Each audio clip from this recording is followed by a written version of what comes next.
Hi everybody, welcome back to Naked Food Sweet Tin series.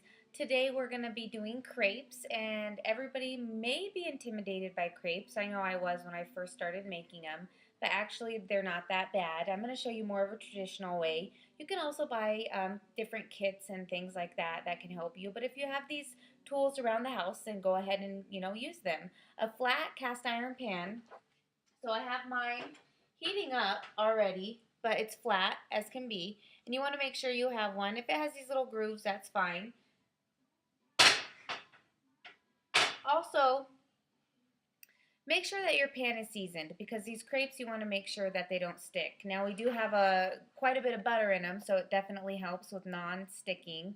Sometimes doing a crepe in a skillet is very hard because you have those walls. That's why we want something flat. Make sure you have a spatula that you can flip the crepe over with, and then also some other thing that has a flat edge and it's wider up here, and you'll see the tool once I start using it. Now the recipe that we're going to be doing is going to be for a sweet crepe.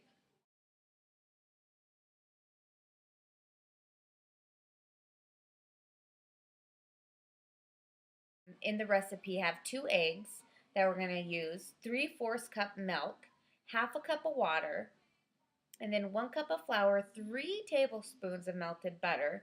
Then you can stop there and make a savory crepe. So you're going to want to make sure that this is on for about 2 minutes, and we can make sure that there's no bumps because we don't want any bumps in our crepes. So go ahead, turn it on. Be careful when you first turn it on. We do have flour in there and you don't want to make a mess all over yourself, especially if you're wearing black.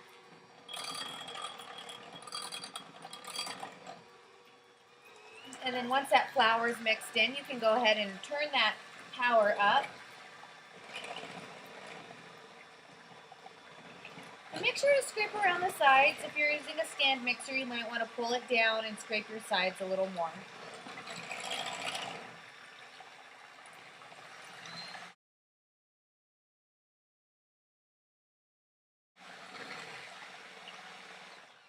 Okay, so we're done with that, and it is nice and frothy, and I don't see any bumps in there. So we can go ahead and take our beaters out. Let's put those in the sink.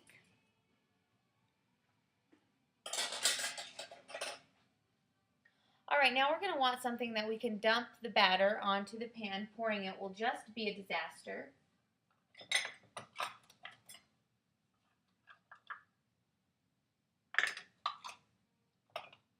So I'm going to use my 4th cup.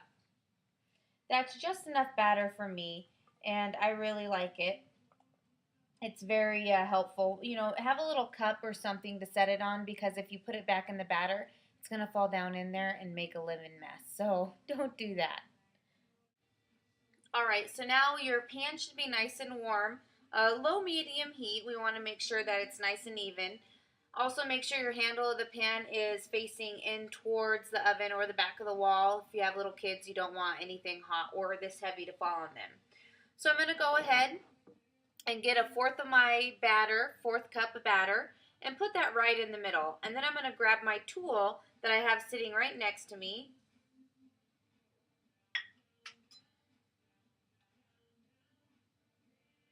And just spread it around nice and evenly. It takes a little bit of practice to get it down, and it's just like pancakes. The first couple usually are the worst. Those are the ones that you just taste. Make sure. We're going to go let that cook.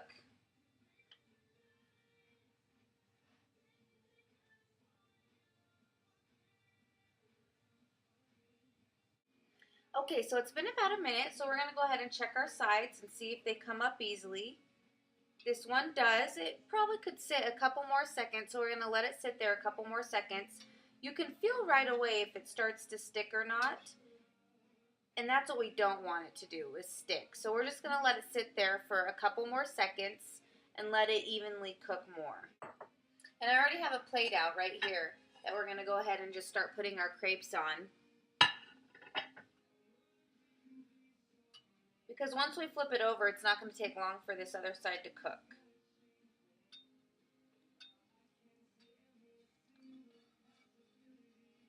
All right. So go ahead and flip it over. Mine tore a little bit, but remember it is the first one, so it's not a big deal. So let's keep making them.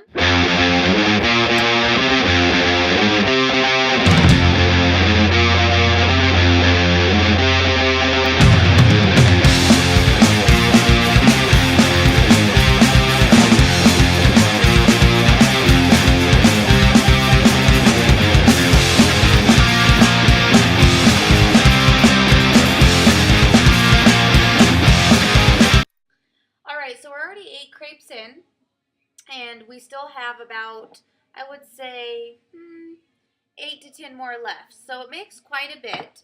One thing that I do a lot of, and it's a really great, quick go-to breakfast for the kids or husband, you, whoever, is I have a paper towel that's going to separate the 2 layers, but I roll them up and I put them in a Ziploc bag. They really stay nice in the fridge. Pop them in the microwave. So let's go ahead and flip this one.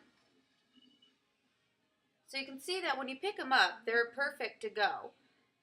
And you're not going to really rip them or anything. So we go ahead and flip that. Once it's on the second side, it really doesn't take very long. So I'm going to continue to roll these up and cook them. And then at the end, I'll show you how you can assemble them. Alright, so all the crepes are done. So now we're going to assemble them. I'm just going to do one to show you. So when you assemble them, they're going to be hot if you're doing them fresh right away, and you can see that they're really flimsy but very durable. You can really, tug on them, pull on them, they're not going to break. So I'm going to be putting some choke cherry preserves in here and put it right in the middle of our crepe. I don't like a lot. I don't like it too sweet or too tart. Choke cherries are a little bit tartar than a normal cherry preserve.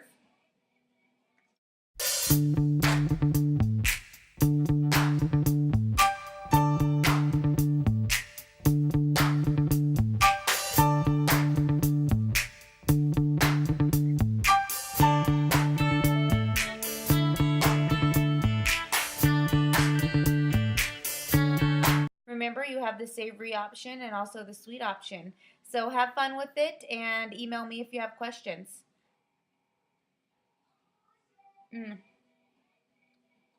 I think you're really going to like them.